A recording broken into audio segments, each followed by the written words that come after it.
ఛత్రపతి శివాజీ జన్నత్ చేరుకున్నారు జనాబ్. ఆ దక్కన్ని మన మొఘలాయిలు దక్కించుకోవడం ఎంతో దూరంలోనే. మరాఠాల సింహం లేనప్పటికీ తన వేటని చావా కొనసాగిస్తాడు. మరాఠా సామ్రాజ్యానికి వ్యతిరేకంగా ఎప్పుడు ఆలోచించినా చీల్చి చెండాడుతాను.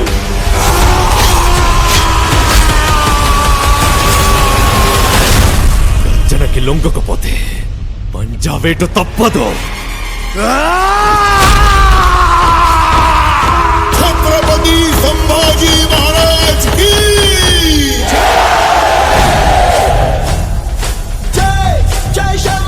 ఈ యుద్ధం స్వరాజ్య సాధన కోసం చేసే యజ్ఞం. ఆ మహాదేవుని సాక్షిగా ప్రతి పౌరుడి సంరక్షణే మన లక్ష్యం. స్వరాజ్య స్థాపన సాక్షాత్ ఈశ్వరేచ్ఛ.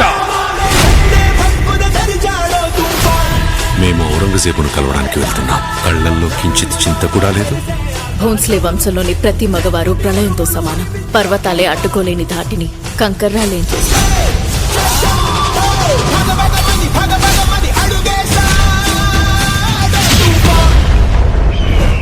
చిన్న పెద్ద చూడకుండా అయిన వాళ్ళ శవాలని తొక్కుకుంటూ ఈ కిరీటాన్ని అందుకున్నాను.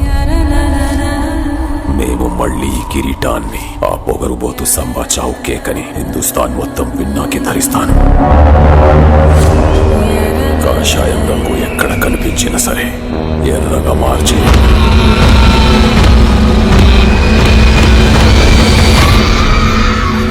సమయం ఆసన్నమైంది. మెరుపు దాడి చేద్దాం. ఔరంగు నిరంకుశత్వాన్ని కాల్చి బూడిద చేద్దాం. ప్రత్యర్థులు ఎన్ని పండాగాలు పన్నినా సరే ప్రతి వ్యూహాన్ని ఛేదిద్దాం. ఛత్రపతి శివాజీ మహారాజ్ స్వప్నాన్ని సాకారం చేసి తీరుతాం. జై భవానీ. నమః పార్వతీ పతయే. హర హర మహాదేవ్.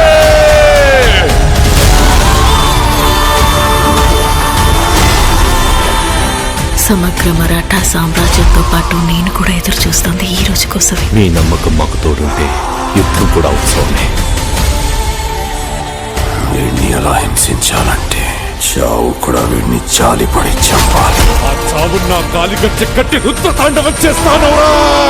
నా చావు ప్రతి మరాఠా ఇంట్లో ఒక శివాజీని ఒక సంభాజీని పుట్టిస్తుంది. కానీ నీ చావు మొఘల్ సామ్రాజ్య పతనానికి పునాది.